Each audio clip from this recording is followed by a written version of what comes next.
जल्दी उन बचे हुए 5 सीटों पर भारतीय जनता पार्टी अपने प्रत्याशियों की सूची भी जारी करेगी। अध्यक्ष जी, इसमें कई ऐसे भी नाम हैं जिनका विरोध हो रहा था, उसके बावजूद वो नाम आ गए। देखिए, ये विरोध जैसी कोई बात नहीं थी, चूंकि पार्टी के अधिकृत प्रत्याशियों की सूची जारी नहीं हुई थी और इसलिए हमारे कार्यकर्ता अपनी बात रखने के लिए आ रहे थे। अब भारतीय जनता पार्टी के अधिकृत प्रत्याशियों की सूची जारी हो गई है। सब कार्यकर्ता मिलकर भारतीय जनता पार्टी और कमल चिन्ह के लेकर काम करेंगे। सत्या जी,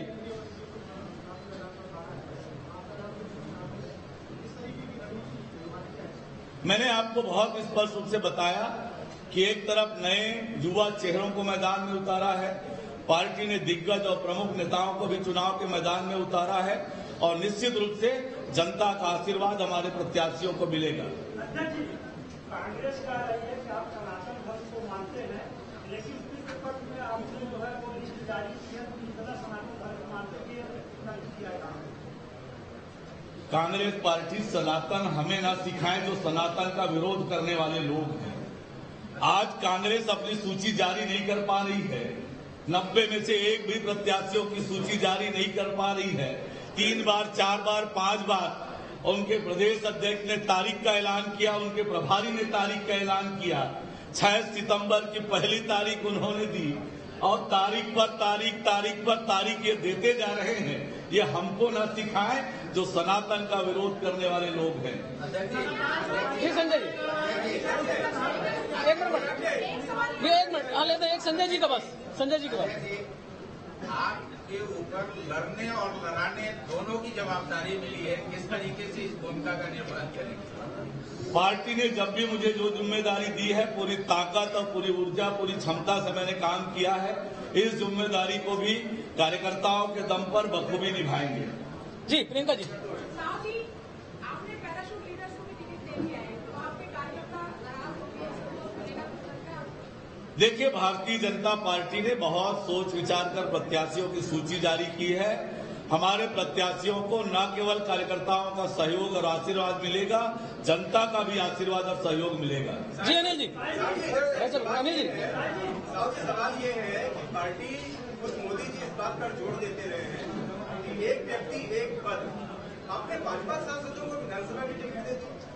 देखिए, भारतीय जनता पार्टी ने सोच समझकर प्रत्याशियों को मैदान में उतारा है। चुनाव के बाद आपका ये प्रश्न आएगा, लेकिन मजबूत प्रत्याशी, जिताऊ प्रत्याशी और जनता और कार्यकर्ता का जिन्हें आशीर्वाद मिलेगा, ऐसे प्रत्याशी पार्टी ने चुनाव के मैदान में उतारे।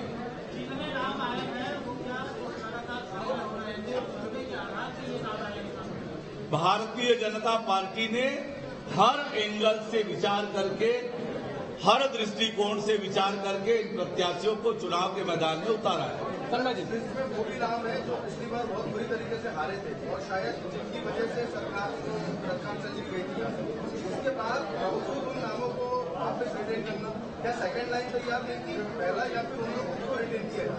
देखिए, मैंने बहुत स्पष्ट रूप से कहा है कि पार्टी ने बहुत सोच विचार कर, हर प्रकार से चर्चा करके, हर एंगल से विचार करके जीतने योग्य प्रत्याशी चुनाव के मैदान में उतारा है। अंकित जी, आपने महिलाओं को चुनाव में जो है सीटें दी है, एक महिलाओं से जुड़ा हुआ मुद्दा जो है वो शराबबंदी का है, क्या रहेगी शराबबंदी?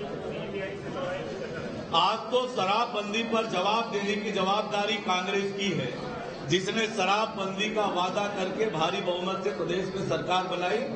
हम अपने चुनाव घोषणा पत्र में अपनी बात कहेंगे।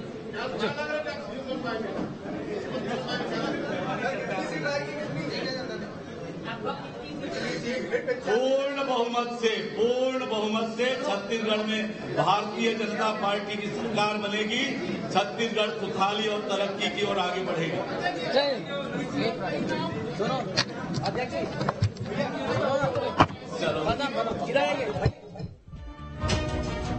तो आप छत्तीसगढ़ बीजेपी के अध्यक्ष अरुण साव को सुन रहे थे और अरुण साव की ये प्रेस कॉन्फ्रेंस और विधानसभा चुनाव को लेकर के वो ताल ठोक रहे थे और इस वक्त मौजूदा छत्तीसगढ़ सरकार को घेरते हुए, कांग्रेस की सरकार को घेरते हुए नजर आ रहे थे। खास बात यह है कि अरुण साव को भी इस बार चुनावी मैदान में उतारा गया है और उन्हें भी प्रत्याशी बनाया गया है।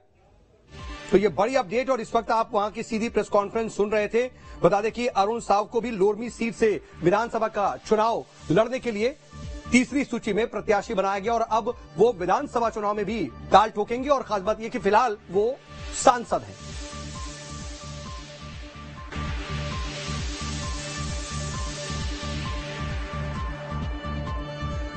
तो अरुण साव को आप सुन रहे